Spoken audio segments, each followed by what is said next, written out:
Are you tired of seeing all those social emails cluttering up your Gmail inbox?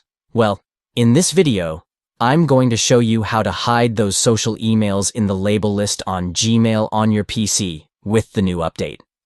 First, open up gmail.com on your computer. Next, look for the gear icon at the top bar and click on it. Then select Open All Settings from the drop-down menu. Now scroll down and click on the Labels section. Here you'll be able to see all the different labels for your emails.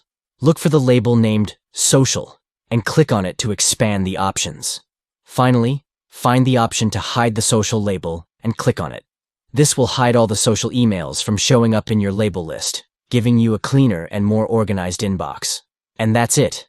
With just a few simple steps, you can now easily hide those pesky social emails in Gmail on your PC.